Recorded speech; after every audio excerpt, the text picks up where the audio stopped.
নমস্কার বন্ধুরা, সকলকে আমার চ্যানেলে স্বাগত। রাজ্যের সমস্ত ধরনের সরকারি কর্মচারী এবং পেনশনারদের ডিএ সংক্রান্ত বিষয়টি এই মুহূর্তে সুপ্রিম কোর্টে বিচারাধীন অবস্থায় রয়েছে এবং সুপ্রিম কোর্ট থেকে এই ডিএ মামলা সংক্রান্ত এই মুহূর্তে একটি অত্যন্ত বড় এবং অত্যন্ত গুরুত্বপূর্ণ খবর সামনে এসেছে। কি সেই খবরে কি কি বলা হয়েছে সকল কিছু আজকের ভিডিওতে বিস্তারিতভাবে আলোচনা করব।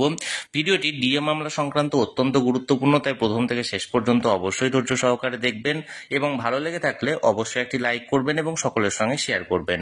আর সেই সাথে এই চ্যানেলে যদি প্রথমবার হয়ে থাকেন এই রকমের ইনফরমেটিভ ভিডিও আরো দেখার জন্য যারা এখনো পর্যন্ত এই চ্যানেলটিকে সাবস্ক্রাইব করেননি তারা অবশ্যই চ্যানেলটিকে সাবস্ক্রাইব করে নিতে ভুলবেন না।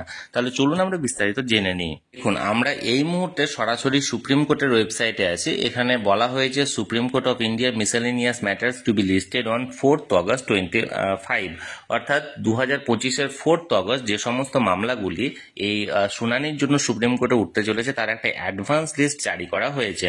এবার আমরা প্রসঙ্গত বলে রাখি, আমরা সকলেই জানি এই ডিএ মামলাটি পরবর্তী শুনানি আগামী 4ঠা আগস্ট উঠতে চলেছে। তাই এই 4ঠা আগস্টে যে অ্যাডভান্স লিস্ট জারি করা হয়েছে সেই অ্যাডভান্স লিস্টে সুপ্রিম কোর্টে যতগুলো বেঞ্চ আছে সমস্ত বেঞ্চে কোন মামলাটি কত নাম্বার সিরিয়ালে আছে বা কত নাম্বার সিরিয়ালে উঠবে সেটি এখানে লিস্ট প্রকাশ পেয়েছে। আমরা সিরিয়ালের একদম শেষের দিকে 69 সিরিয়ালে যদি আমরা লক্ষ্য করি, এখানে দেখলে বোঝা যাবে। দেখুন, এখানে 69 সিরিয়াল এসএলপি অর্থাৎ স্পেশাল লিভ পিটিশন সি, যেটা নাম্বার দিয়ে করা হয়েছে the state of West Bengal and another versus confederation of state government employees West Bengal and organisation. অর্থাৎ এক্ষেত্রে ডিএ মামলাটি 69 নাম্বার সিরিয়ালে এখানে স্থান পেয়েছে এবং তারপরে যে বিষয়টি উল্লেখ করা আছে দেখুন, to be taken at the top of the board আর high up on the board, অর্থাৎ যে বোর্ডে এটি উঠবে সেখানে এখানে টপ অফ দ্য বোর্ডে এখানে দেওয়া হয়েছে। অর্থাৎ এক কথায় বলতে গেলে এই যে লিস্টগুলো, অর্থাৎ যতগুলো মামলা উঠতে চলেছে ওই দিনে সেই লিস্টে এটা কিন্তু সমস্ত বেঞ্চের মামলা একসঙ্গে উঠতে চলেছে।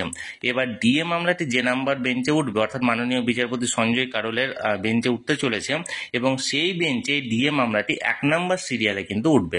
অর্থাৎ প্রথম সিরিয়ালে টপ অফ দ্য বোর্ড বা high up on the board হিসেবে এই মামলাটি উঠতে চলেছে। এখন দেখার বিষয় এই 4th আগস্ট এই মামলাটির শুনানি কতদূর এগোচ্ছে, কারণ এর আগের যে শুনানিটি হয়েছিল সেই শুনানিতে মাননীয় বিচারপতিদ্বয় বলেছিল যে 25% ডিআরএস অ্যালাউন্সের এরিয়ার আগামী 6 সপ্তাহের মধ্যে প্রদান করতে, কিন্তু সেই 6 সপ্তাহ অতিক্রান্ত হয়ে গেলেও রাজ্যের তরফ থেকে কোনো রকম ডিআরএস অ্যালাউন্স প্রদান করা হয়নি এবং পুনরায় একটা রিভিউ পিটিশন করা হয়েছিল এবং যার পরিবর্তে আবার সংগঠনগুলির তরফ থেকে কন্টেম্প্ট মামলাও করা হয়েছে।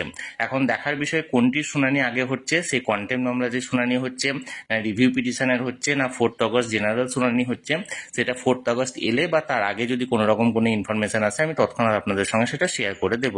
তাই যারা যারা এখনো পর্যন্ত চ্যানেলটির সঙ্গে যুক্ত নেই চ্যানেলটিকে সাবস্ক্রাইব করে অবশ্যই চ্যানেলটির সঙ্গে যুক্ত হয়ে যান। আর এই ভিডিওটি ভালো লেগে থাকলে অবশ্যই একটি লাইক করুন এবং সকলের সঙ্গে শেয়ার করুন। আর সেই সাথে এই চ্যানেলে প্রথমবার হলে অবশ্যই চ্যানেলটিকে সাবস্ক্রাইব করে রাখুন। ধন্যবাদ, দেখা হচ্ছে পরের ভিডিওতে।